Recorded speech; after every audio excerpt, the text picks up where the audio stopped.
জানিস আমি এবার ঈদের কি কিনছি? আমার এবার ঈদে 3টা পাঞ্জাবি, 3টা শার্ট আর 2টো প্যান্ট কিনে হয়েছে আমার। আমি আর 2টা লোফারও কিনছি।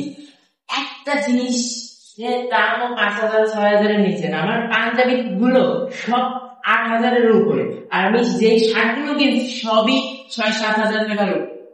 আমি তো বেশি কিছু কিনিনি, 7টা জিনিস কিনেছিলাম, 4টা শার্ট, 3টা প্যান্ট। আর এগুলোর দাম কত জানিস তুই? কোথা থেকে কিনছি জানিস? মার্কেট থেকে কিনছি। বেস্ট কালেকশন আছে আরঙ্গাল গাড়িবে, ওইখান থেকে সব কিনছি। কোনটা 5,000 টাকা কম।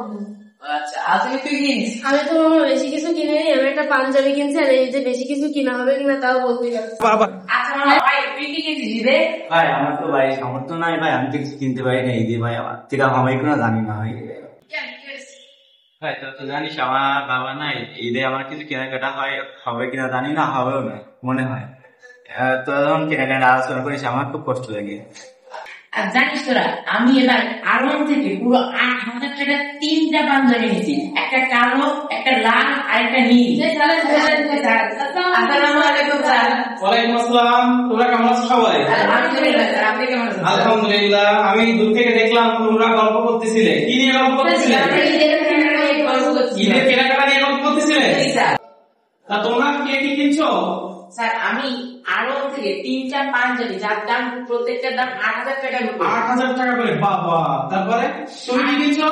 আমি লালি থেকে 4টা শার্ট আর আরো থেকে 3টা প্যান্ট কিনছি। আমি বাকি আছে পাঞ্জাবি কেনা বাকি আছে 5,000 নিচে।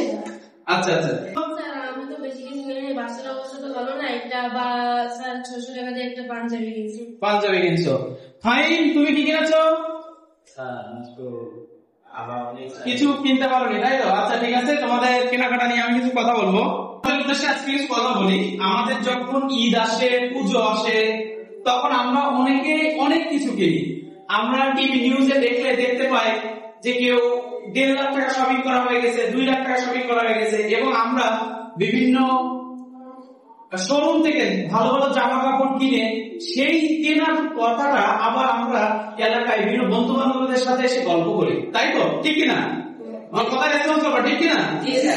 আমরা আমাদের সামর্থ্যের কথা অন্যের কাছে শেয়ার করি যে আমি 10টা জামা কিনেছি, আমি 5টা কিনেছি। কিন্তু তোমরা কি জানো, যারা কিনতে পারে না তারা যদি এই কথাটি শোনে তাহলে তাদের কি লাগে? মনে কষ্ট লাগে, ঠিক কিনা? কষ্ট লাগে না? তো আমরা যারা অনেক, আমাদের যারা সামর্থ্য আছে, আমরা যারা অনেক ড্রেস কিনি বা অনেক জামা কিনি, মনে করো যে আজকে আমরা এটা দেখতে পেলাম যে ফাইন কিছু কিনিনি, তার মানে তোমরা অনেক কিছু কিনেছো, তাই ফাইনের এতে খারাপ লাগছে না? অবশ্যই খারাপ লাগছে, তাই তো? তাই আমরা 10টা জামা কিনি, 20টা জামা কিনি বা 10 লাখ টাকার বাজার করি, সেই জিনিসটা আমরা কারোর সাথে এসে শো অফ করবো না, বলবো না। বললে কি হবে? আমাদের বিপরীত জন কষ্ট পাবে, তার যদি সামর্থ্য না থাকে, তাই তো? ঠিক না? তাই বিষয়টা হচ্ছে আমাদের সমাজে মনে করো তোমাদের সবার বাবা মা আছে, কিন্তু একটা চিন্তা করে দেখো, যাদের বাবা নাই, মা নাই, তার হয়তো এই যে একটা ড্রেস কিনা হবে না, হবে? কিন্তু সে যখন তোমাকে দেখতেছে তুমি 6টা ড্রেস কিনে শো অফ করতেছো, তখন কি তার মনে কষ্ট লাগতেছে না? তুমি 6টা কিনতেছো, 6টা ড্রেস।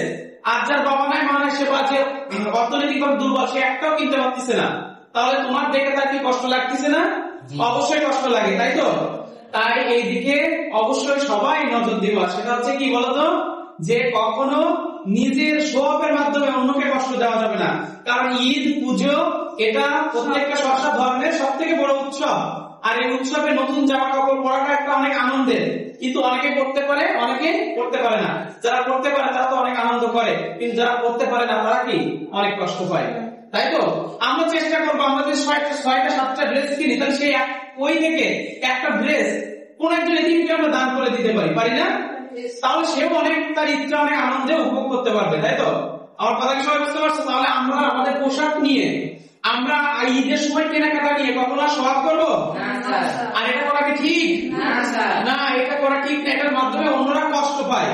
কেউ 2 লাখ টাকা বাজার করতেছে, কেউ 3 লাখ টাকার মার্কেট করতেছে, কেউ আনলিমিটেড করতেছে, কিন্তু এই কথাটা শুনেও অনেকেই কষ্ট পায়। এটা পাওয়াটাই স্বাভাবিক, কারণ অনেকের হয়তো 100 টাকার কেনার সামর্থ্য নাই বা 1000 টাকার পোশাক কেনার সামর্থ্য নাই। তাহলে যাদের সামর্থ্য নাই তাদের সামনে যদি আমরা শো অফ করি তারা নিঃসন্দেহে কষ্ট পাবে। তাই আমরা আমাদের এই ঈদের আনন্দটাকে অন্যদের সাথে, সবার সাথে ভাগাভাগি করে নেবো, কাউকে কষ্ট দেবো না, দেবো?